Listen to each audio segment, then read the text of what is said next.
Merci beaucoup. Chris, tu as vu quelques questions aussi? Je n'ai pas eu le temps de lire tout le chat.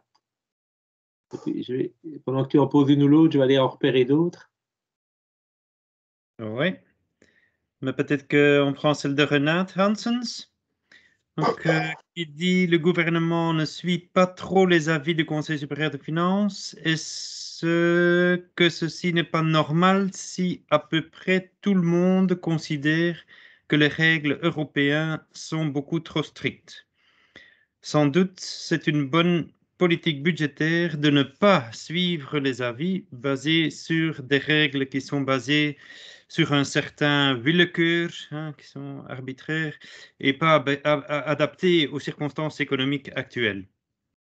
Dans les temps normaux, il veut dire, donc il ne parle pas de la situation de crise. Maar ik zou akkoord gaan dat de regels dom zijn als wij die toepassen zonder rekening te houden met de omgeving. Het is niet, en bijna per definitie, niet als wij denken over een regel, kunnen wij niet denken over elke mogelijke omstandigheden. En hier en daar zijn de regels te strikt of te lax. Maar nog eens, ik denk dat wij gewoon moeten vaststellen dat wat de toepassing betreft van de regels, dat de commissie zeer flexibel geweest is. Het is mogelijk om in feite de regels niet na te leven voor een vrij lange periode, zonder enige vorm van sanctie. Dus ik denk niet dat de regels te strikt zijn. Iedereen is akkoord gegaan dat wij een begrotingsinspanning zouden moeten doen gedurende de COVID-crisis. Maar ik blijf van mening, ja, een tekort van 4% als wij niks doen, dan zal de volgende crisis niet mooi zijn. En ik hoor mensen zeggen, ja, maar klimaat, dat is heel belangrijk. Ik heb een probleem, filosofisch probleem met mensen die mij zeggen, klimaat is zo belangrijk dat het gratis moet zijn en dat wij geen keuze zouden moeten maken om een inspanning te doen. Nee, klimaat is zo belangrijk dat we keuze moeten doen. En daar gaat het over. In een democratie moeten we keuze maken. En een democratie die niet meer in staat is om keuze te maken, en die moet gratis geld krijgen om de problemen op te lossen, omdat het niet meer mogelijk is om een democratische debat te organiseren en prioriteiten vast te leggen. Ja, dat is een groot probleem, denk ik. En ik denk dat er een vrij grote consensus is, zeker tussen de economisten, dat het begrotingsbeleid tegencyclisch moet zijn. Dat een Keynesiaanse politiek is, meer tekort om de economie te ondersteunen als er een crisis komt, en dan opnieuw de buffers opbouwen. Maar wij doen dat niet. Dus je gaat niet akkoord dat de regels te strikt zijn. Ze zouden te strikt zijn indien wij de regels dom en stricto sensu zouden toepassen, maar wij doen dat niet. Ik zie ook nog een vraag van Rudy Delarue, de voorzitter van de Nationale Arbeidsraad. Hij vraagt, wat zijn de grootste hindernissen om tot een meerjarenplanning te komen in zaken begrotingen en onafhankelijke fiscale ramingen? Wat is daar mogelijk en waarom gebeurt het niet? En Olivier Loest die zegt, de wet van 2003 oblige le fédéral à déposer un budget pluriannuel. Donc normalement, c'est le cas quand même qu'on a un budget pluriannuel. Mais je crois qu'il faut faire une distinction entre un budget pluriannuel où on annonce simplement des chiffres, et ça c'est la trajectoire budgétaire qu'on doit annoncer à l'Europe. Mais l'autre, c'est effectivement comme aux Pays-Bas, et comme on l'a fait à une certaine époque en Belgique, et je crois qu'il y a je sais que c'est sous Van Rompuy ou sous Di Rupo qu'on a à un moment donné eu un budget pour 2 ans. C'est à un moment donné aller plus dans le détail et se dire, voilà, on va commencer déjà à travailler sur une trajectoire budgétaire, sur une législature, et donc on va se fixer des sous-objectifs sur les pensions autant, sur ceci autant, sur les investissements autant, en début de législature, pour se fixer un cadre budgétaire.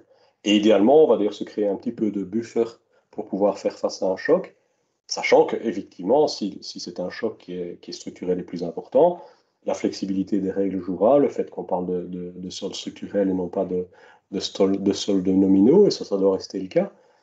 Alors, après, la question principale, c'est une question de volonté politique.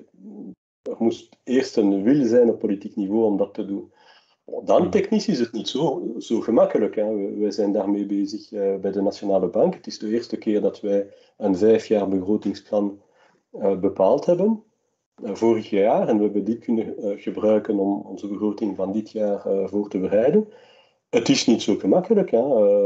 Men moet dan beginnen werken aan inderdaad een betere identificatie van wat komt op jaar 1, 2, 3, 4 op niveau van de ontvangsten, op niveau van de uitgaven. Dus men moet inderdaad beschikken over een aantal tools en modellen en ramingen. Mais ça, je dirais, c'est presque du détail. À un moment donné, c'est engagé, je ne sais pas moi, un certain nombre de personnes qui vont s'en occuper. Mais il faut une volonté politique. S'il n'y a pas de volonté politique, je crois qu'on peut vraiment faire la comparaison avec ce qui se passe sur le front de la pandémie. C'est toute cette idée qu'il faudrait avoir à un moment donné quand même un peu des règles, des déclencheurs automatiques qui viennent en disant voilà, si on atteint tel truc, alors on va faire ça. Mais alors les gens ont un peu peur parce qu'alors on se fixe un cadre, on se fixe des limites. Alors que bon, la manière de fonctionner de la politique en Belgique et de plus en plus dans d'autres pays, c'est une forme de négociation permanente où les accords ne sont jamais très très stables et où on passe d'un compromis vers un autre compromis. Et donc cette logique de négociation permanente, elle va à l'encontre de l'idée de se fixer à un moment donné un cadre budgétaire strict. Parce qu'il faut être présent dans les médias un petit peu en continu, parce qu'on ne sait jamais quand non plus va être la prochaine élection, ou pas toujours, ce genre de choses. De nouveau, ça c'est beaucoup plus du ressort d'un politologue. Mais c'est vrai que j'ai passé quelques années dans les cabinets, et donc bon, voilà, je dis l'actualité, et puis à un moment donné, avec l'âge, on finit par avoir des avis sur tout. Hein. Exact.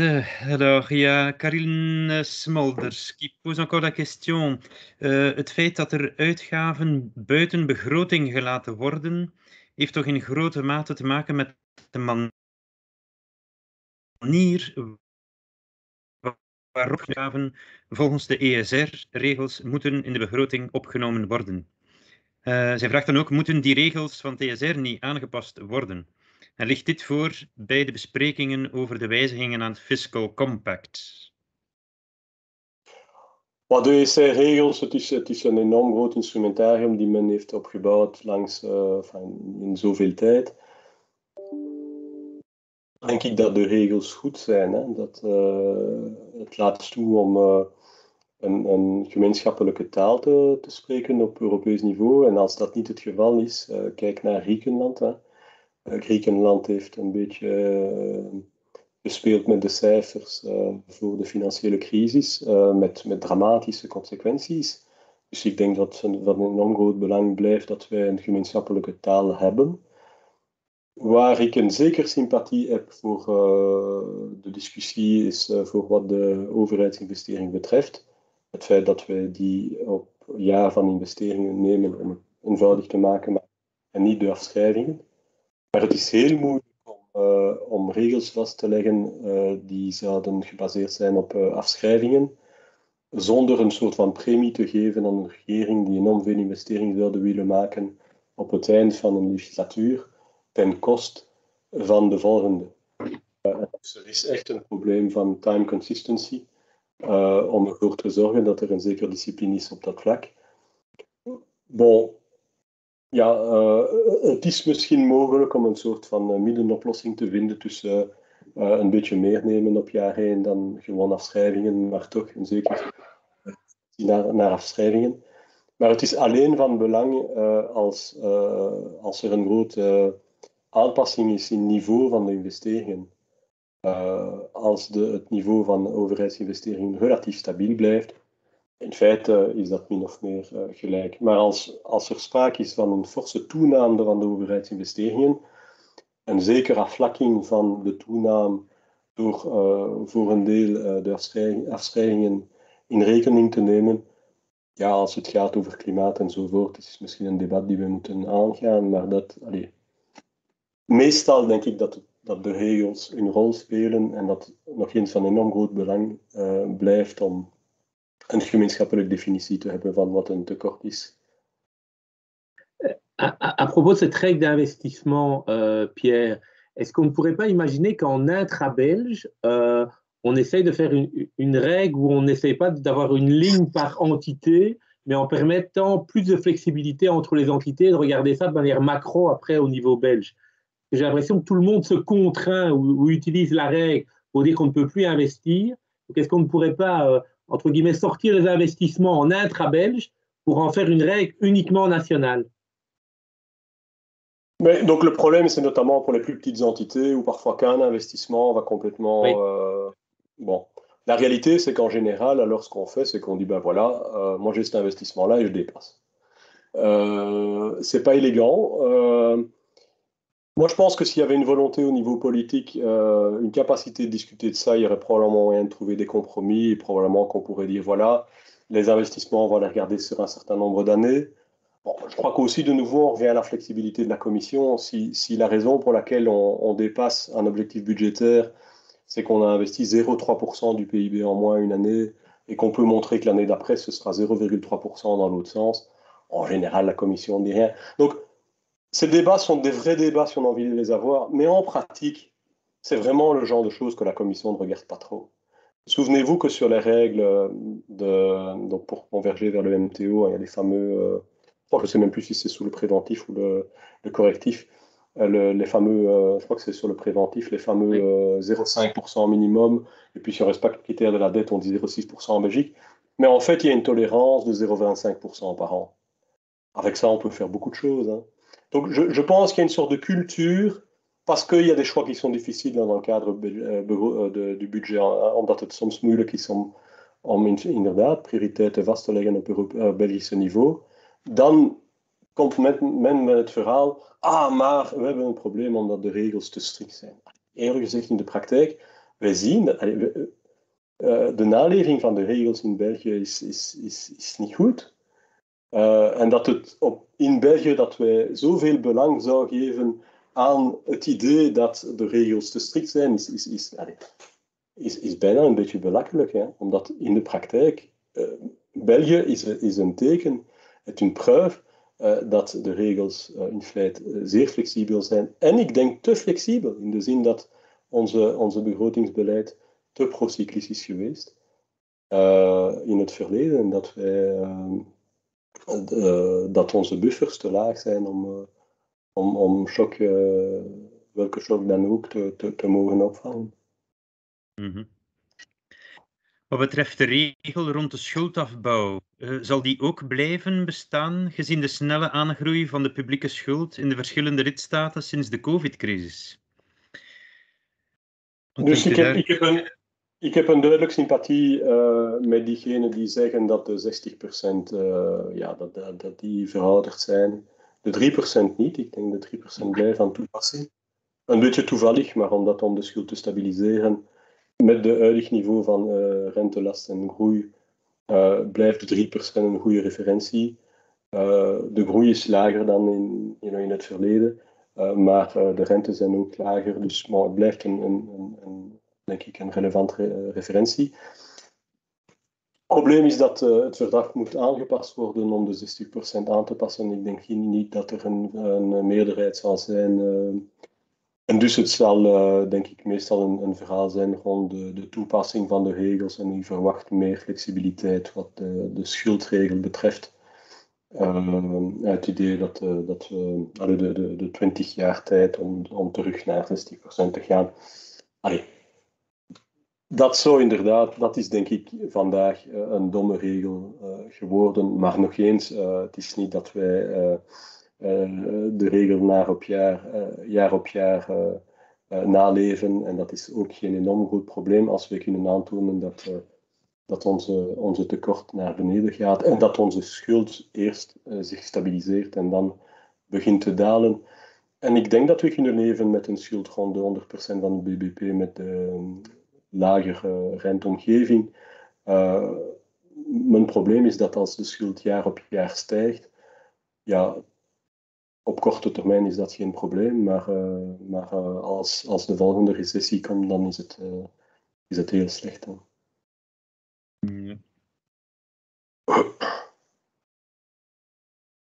Hè. Nog een andere vraag van Ewout de Munke. Ziet u de huidige Europese begrotingsregels wel als houdbaar op lange termijn? Zal een verandering niet onvermijdelijk zijn? Los van de COVID-19 zal toch quasi elke Europese lidstaat te maken hebben met de enorme kosten van de vergrijzing en klimaatverandering. Die zullen zorgen voor negatieve begrotingscijfers, waardoor de regels van het SGP niet alleen maar meer ter discussie zullen komen te staan. Ja, c'est un peu de même question. Nog eens. Eerst, het is een maatschappelijke keuze die we moeten maken. En men kan altijd de ontvangsten verhogen. Het is deel van de politieke en democratische discussie. Dus ik begrijp niet waarom het feit dat wij meer zouden moeten besteden aan een of andere elementen, klimaat of vergrijzing, noodzakelijk zou moeten leiden tot tekorten. En wat wij zien in andere landen is dat niet het geval is. Men moet zich van de tekort die we hebben in België, een van de hoogste in Europa is. Ga naar Nederland of ga naar Duitsland. Ze blijven met een niveau van schuld en een niveau van tekort die veel lager is. Maar nog eens, het gaat over keuze maken. Ik pleit niet voor een verhoging van de belastingen, maar ik zeg gewoon, het probleem is meer dat wij niet in staat zijn om prioriteiten vast te leggen dan het feit dat wij soort van gedwongen zouden worden om naar een hoger tekort te gaan. En in ieder geval, we weten dat als het tekort niet onder controle is, als de schuld niet onder controle, op het einde van de rit, en het duurt 5 jaar of het duurt 10 jaar, ik weet niet wanneer de volgende recessie of grote shock zal komen, ja, het zal gewoon miserie zijn. Het is gewoon zo.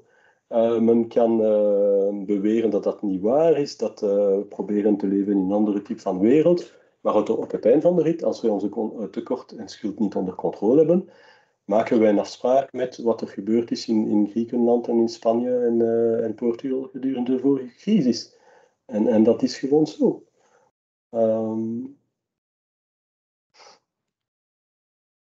En het zal niet gemakkelijk zijn. Hè. Ik begrijp dat politiek gezien dat het moeilijk is.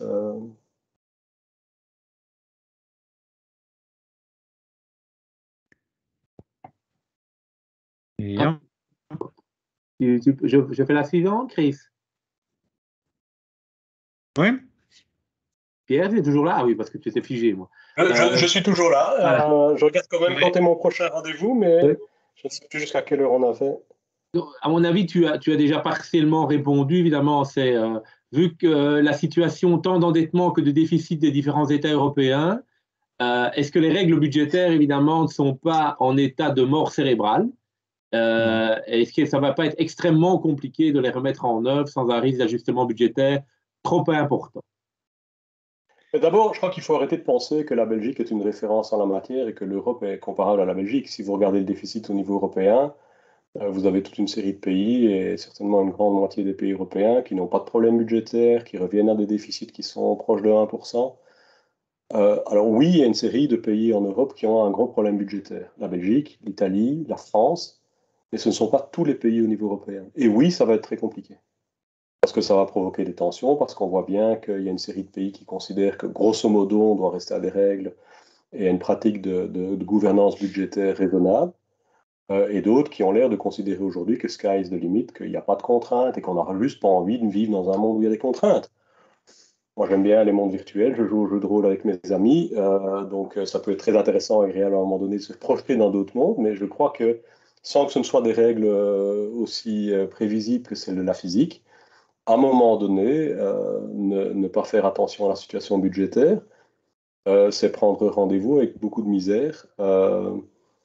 Le problème, c'est qu'on ne sait pas quand, et c'est probablement plutôt pour la prochaine législature que la législature actuelle, et donc ça crée des tentations. Mais je crois qu'il ne faut certainement pas avoir une lecture de la réalité européenne comme si ce qui a l'air de faire consensus en Belgique, je crois en partie faute de capacité à établir des priorités, et puis parce qu'on a un système politique qui est compliqué, de croire que le débat est le même partout en Europe. Het debat is totaal anders in Duitsland. Ze zullen hier en daar een inspanning doen op niveau van investeringen, Maar ze blijven met een schuld die heel laag is. Hun tekort gaat naar 1% denk ik van het bbp. Het niveau van de overheidsuitgaven is denk ik 4-5% van het bbp lager dan in België. En dat moet dan is dat ook het geval in de Nederlands. En daar is de situatie gewoon totaal anders. Dus het is één lezing van de situatie in Europa, maar het is een zeer specifieke lezing. Maar inderdaad, ik heb schrik dat zal leiden tot veel spanningen op Europees niveau, omdat er geen consensus meer is over de begrotingsregels in Europa. Dat lijkt mij vrij duidelijk. Et oui, il y avait une question sur le rôle des banques centrales. Je crois que le problème des banques centrales aujourd'hui, c'est effectivement un problème de fiscal dominance. Je pourrais vous faire une liste, mais ça prendrait du temps, du nombre de ministres en Belgique, mais aussi à l'échelle européenne, qui prennent excuse du niveau bas des taux d'intérêt pour dire qu'il ne faut rien faire au niveau du déficit. Le problème, c'est que ça rend évidemment la situation très volatile, parce que soit à un moment donné, les taux commencent à remonter, et alors la situation n'est plus du tout sous contrôle, soit simplement les taux restent bas, et alors à un moment donné, c'est les spreads qui commencent à augmenter. Et je ne vous cache pas qu'on parle trop des spreads au niveau de la Banque Centrale Européenne. On devrait en parler beaucoup moins. Ok. Alors, une question un peu peut-être de philosophie de finances publiques. Comment éviter que le débat ne soit constamment biaisé par des représentations de budget en trompe-l'œil? Neutralisation arbitraire des dépenses, effets budgétaires qui excluent des mesures expansionnistes prises en parallèle. Et donc, est-ce qu'il serait désirable, possible, que le CSF communique plus fréquemment? Mais je crois que le CSF ne veut pas rentrer dans la polémique. Je crois que, bon, en Belgique, on n'a pas tellement d'institutions qui sont reconnues et on sait qu'on a... Bon, c'est une réalité, hein, la plupart des gens qui sont au CSF sont passés par des cabinets. Moi, j'ai une couleur politique. Donc, on doit quand même être prudent de ne pas rentrer dans la polémique. Donc, c'est vrai que quand moi je vois la présentation de certains budgets où bon, les budgets sont présentés au niveau de certaines entités sans du tout tenir compte des règles européennes, je pourrais prendre mon micro et au moment même aller communiquer en disant on ne peut pas faire ça. Je ne crois pas que ça va aider. Je crois que à intervalles réguliers, le CSF doit simplement rappeler qu'il y a des règles qui s'appliquent au niveau européen, que la manière dont on traite les déficits, c'est selon les normes européennes, hein, et à un moment donné, produire les chiffres qui sont les chiffres qui correspondent à cette réalité européenne. Et ça, c'est le rôle qu'on joue avec le Bureau du Plan et avec d'autres, et qu'on doit jouer. Je crois que c'est important qu'on le joue, mais je crois que c'est aussi important qu'on le joue calmement, parce qu'effectivement, nous, notre rôle n'est pas dans une communication de fréquence importante, on est dans une communication de fréquence lente, mais où on essaye quand même de fixer une série d'analyses, et que alors après, je crois que c'est aux journalistes le rôle. Je crois qu'on leur donne les informations qui leur permettent de faire leur travail. Alors, il y a une question technique, mais qui rejoint le séminaire qu'on a fait il y a 15 jours avec un professeur de l'Université de Vienne sur les calculs d'output gap. Donc, la question d'Étienne Lebeau, c'est qu'apparemment, le gouvernement allemand aurait annoncé qu'il voudrait réviser la manière de calculer les output gap. Alors d'abord, effectivement, c'est un gros problème parce qu'on sait qu'en pratique, enfin en théorie, on devrait gérer les soldes budgétaires en ayant des références qui sont structurelles et pas nominales. Le problème, c'est qu'il y a une telle instabilité dans les mesures d'output gap que finalement, un gouvernement qui de bonne foi dit « moi, je me suis fixé tel objectif », après on lui dit bah, « tu as fait plus, tu as fait moins » parce qu'on a calculé l'output gap. Donc ça crée un vrai problème de communication et un vrai problème de stabilité dans les chiffres. Et donc là aussi, c'est une des raisons, je crois, pour laquelle l'Europe voudrait de plus en plus mettre l'accent sur la croissance structurelle des dépenses publiques pour éviter d'avoir toutes ces discussions sur la question de l'output gap. On ne l'évite pas complètement puisqu'on doit pouvoir faire jouer les stabilisateurs automatiques en période de crise et là on utilise des élasticités qui valent ce qu'elles valent. Mais effectivement, donc là il y a un problème.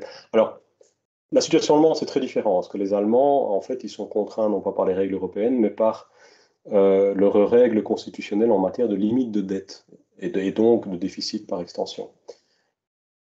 Bien, mais apparemment, ils ont eu une discussion pour changer la manière dont on calcule l'output gap, pour mettre en œuvre cette règle constitutionnelle allemande, mais donc c'est dans un cadre de régime propre à l'Allemagne, où effectivement, les Allemands, dans le régime national propre, font ce qu'ils veulent, mais c'est pas je ne le comprends pas comme une volonté de revoir la manière dont l'Europe elle-même Parce qu'en fait, l'Allemagne respecte globalement, peut-être pas tout à fait à la lettre, je ne sais pas quel est leur MTO, mais respecte les règles européennes. Donc c'est beaucoup plus une contrainte interne de règles constitutionnelles.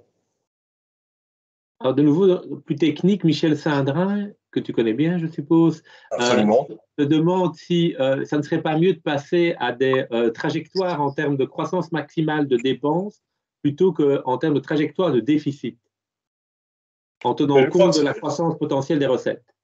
Je crois que c'est un peu l'idée vers laquelle l'Europe veut aller. Hein. Non, alors, après, il y a quand même tout le problème de l'autonomie fiscale, parce que qu'est-ce qui se passe quand... Bon, il y a le problème de la qualité des estimations, mais il y a le problème de l'autonomie fiscale, c'est-à-dire qu'est-ce qui se passe, à partir de quand est-ce qu'on considère, par exemple, que des règles en matière de lutte contre la fraude jouent ou ne jouent pas. Donc, c'est pas aussi simple que ça, mais effectivement, je crois que c'est la tendance que veut prendre l'Europe. On a une meilleure vue sur la croissance potentielle du PIB et donc sur la croissance des dépenses qui est compatible avec finalement une maîtrise des finances publiques. Et donc, on a l'impression que c'est un cadre qui est plus stable en termes aussi de communication, revenant sur la volatilité de l'output gap. Mais tout le problème est effectivement quand ça s'accompagne de réformes fiscales, puisqu'on peut très bien imaginer qu'un gouvernement décide de faire plus en dépenses et de compenser par des recettes structurelles. Alors il y a la problématique de la qualité des estimations. Bon, je crois que s'il y a une volonté de régler ce problème, on peut le faire. Hein. Je pense que le fait que les estimations du Bureau du plan en matière de croissance macroéconomique sont non biaisées, c'est le résultat de la qualité du travail de cette institution. Et je connais Michel puisqu'on a été collègues au tout début de ma carrière, et chapeau, parce qu'ils font bien leur boulot à ce niveau-là. Et on a connu ces discussions sur les estimations des recettes fiscales où parfois des ministres disent « Ah, mais je ne suis pas d'accord avec l'estimation », et puis ça permet de gagner 6 mois, et puis après on voit quand même que, voilà, parfois l'estimation faite par le bureau du plan ou par la banque était quand même au final correcte. Mais il y a une tolérance en Belgique pour ce genre d'une certaine manière d'échappatoire hein, qui existe moins dans d'autres pays où les organes de contrôle sont simplement perçus comme légitimes et plus légitimes ou plus importantes par la population. Je ne crois pas qu'on résout ça avec des règles. Je crois qu'on pourrait nous donner un pouvoir formel si ça ne s'accompagne pas d'une légitimité, notamment, par exemple, vis-à-vis des partenaires sociaux. Ça ne fonctionnera pas. Si à un moment donné, les partenaires sociaux sont d'accord sur ce qu'on veut faire, et avec le gouvernement on décide, parce que tout le monde est d'accord, de mettre quelque chose en place, alors ça fonctionnera. Mais si ce consensus ne préexiste pas, ça ne fonctionnera pas. Une question de Cédric Libert de la Cour des comptes. En neutralisant certains investissements des budgets, n'y a-t-il pas une forme de déni, dans le sens où, quoi qu'il en soit, évidemment, les montants ainsi neutralisés devront être payés et empruntés. Dans ce cadre, quand un gouvernement annonce qu'il fait un bon investissement, c'est-à-dire créateur d'un surplus de PIB ou de richesse à l'avenir, ne faudrait-il pas qu'un organisme indépendant émette un avis sur cette création de richesse future, de manière à compléter les informations dans le débat public?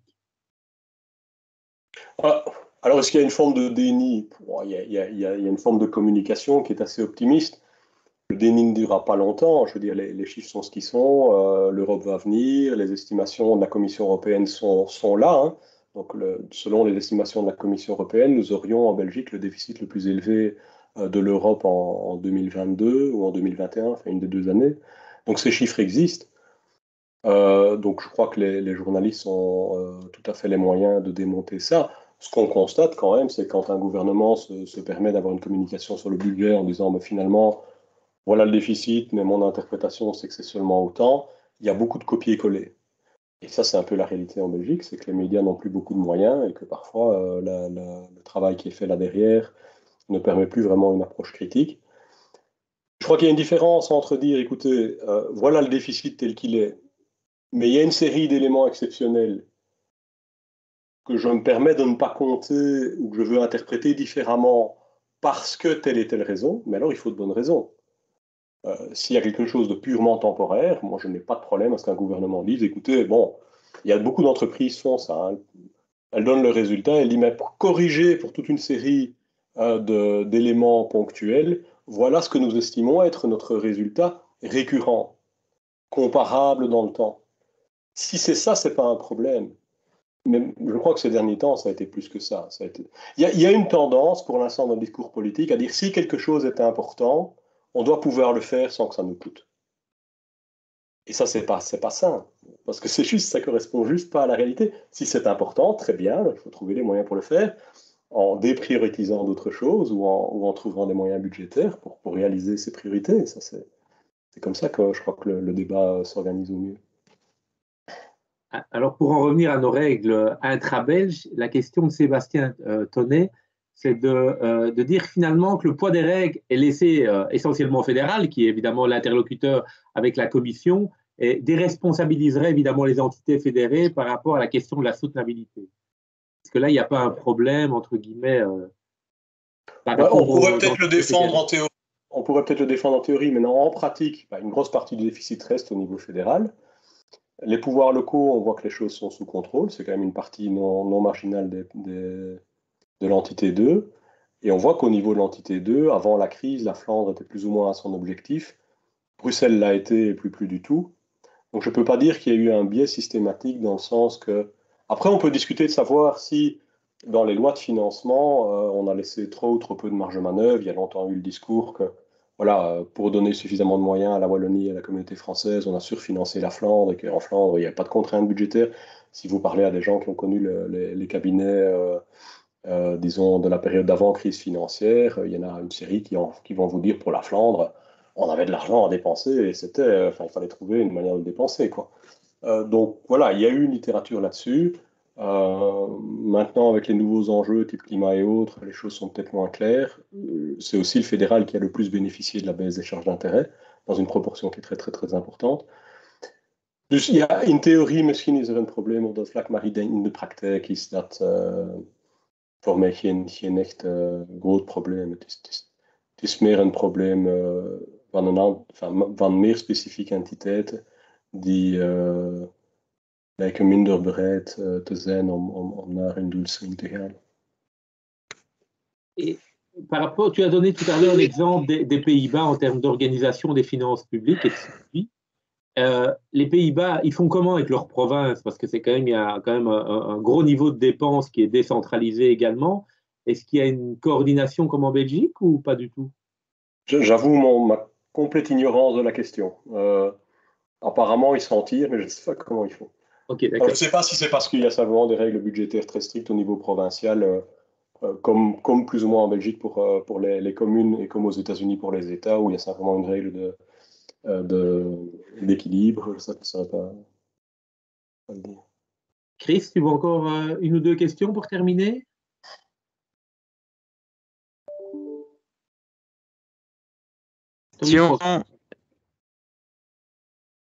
Voilà, normalement,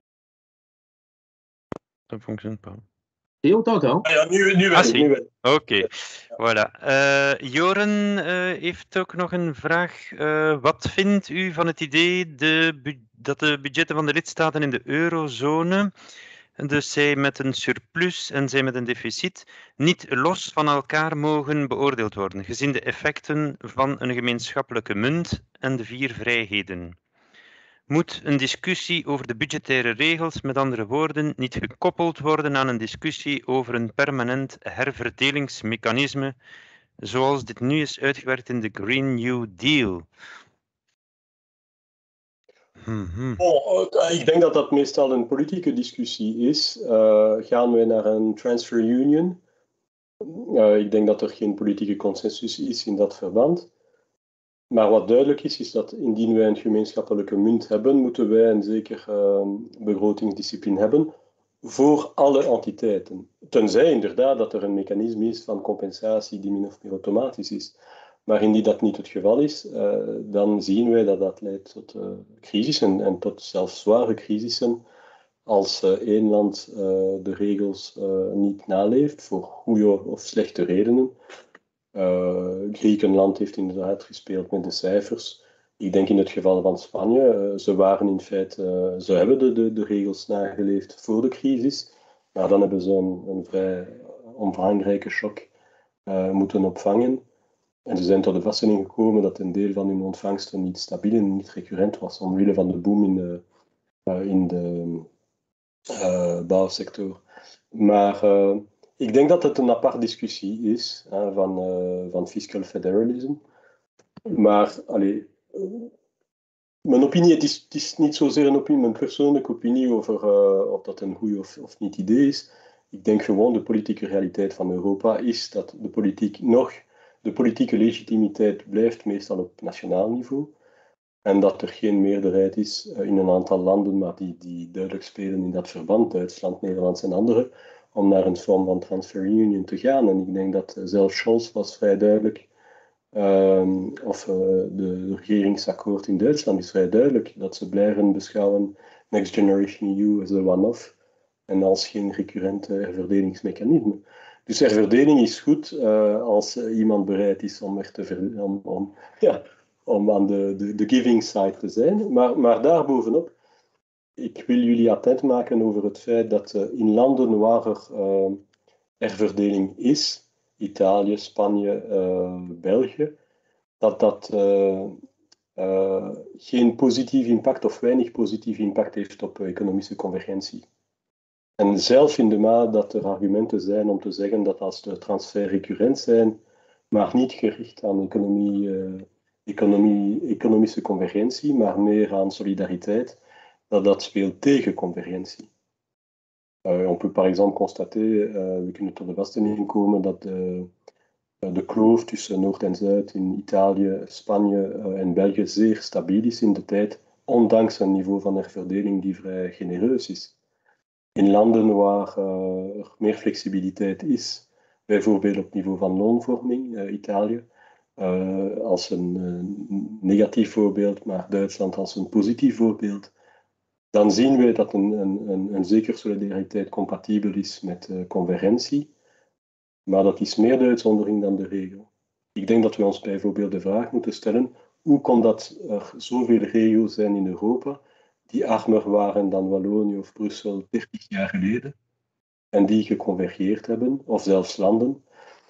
Pourquoi est-ce qu'on pense qu'il est normal que la Slovaquie converge, que la Slovénie converge, que la Roumanie converge? Et pourquoi est-ce qu'on s'est habitué à l'idée que c'était presque un fatalisme que le Mezzogiorno en Italie, l'Andalousie en Espagne et la Wallonie en Belgique ne puissent pas converger et en fait que ces divergences économiques subsistent? En fait, on est habitué à l'idée qu'au sein de l'Europe, les pays pauvres convergent vers les pays riches. Et d'ailleurs, c'est généralement le cas. Et on est en même temps habitué à l'idée que au sein des pays, les régions pauvres restent pauvres et les régions riches restent riches. Je crois qu'on doit parfois se poser la question pourquoi cette espèce de fatalisme en matière de convergence régionale. Mais ça fait partie des faits stylisés à l'échelle européenne, que pratiquement toute la convergence qu'on a eue avant la crise financière en Europe s'est concentrée au niveau des États. On avait une convergence entre les pays, mais pas au sein des pays. En ik denk dat dat een indicatie is dat een herverdeling, als die recurrent is en niet gefocust op convergentie, dat die in feite de kloof tussen de regio's stabiel, in feite het mogelijk maakt om een zekere stabiliteit en in feite een vorm van evenwicht te hebben tussen rijke en arme gewesten, wat niet het geval is op niveau van landen. Het blijft het geval dat het feit dat een land in Europa armer is, meest tot hogere groei in de opkomende jaren. Mais c'est évidemment tout un autre débat. Merci. Moi, je ne vois plus de questions. Chris, tu en voyais encore? On en a passé ou...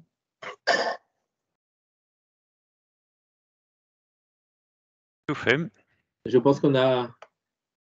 En tout cas, un grand merci, monsieur le gouverneur. Pierre, cher Pierre. Non. Oui. Ah, j'ai entendu. Ah. Je disais avec plaisir. Voilà, donc un grand merci en tout cas pour ce débat qui était riche en tout cas, et tu n'as pas joué la langue de bois, ça c'est le moins qu'on puisse dire, aux réactions et aux questions qui étaient posées par rapport à cette gouvernance budgétaire. Donc notre objectif maintenant, c'est d'essayer de rédiger un rapport et un avis, et en tout cas on ne manquera pas de te contacter, de te l'envoyer dans les phases de rédaction de ce rapport, puisque le but est de proposer aussi des assouplissements possibles, évidemment, dans le cadre de la gouvernance budgétaire européenne et dans le débat avec la Commission européenne. Un grand Je crois que merci. c'est important de mentionner que je me suis exprimé ici plutôt en tant que président du Conseil supérieur des finances qu'en tant que gouverneur de la banque, même si évidemment il y a inévitablement un problème de schizophrénie et de double casquette dans mon chef en la matière. Ok. Tout à fait. Un grand merci en tout cas et une bonne après-midi à tout le monde. Avec plaisir. À bientôt. Au revoir. Hartelijk dank. Dag.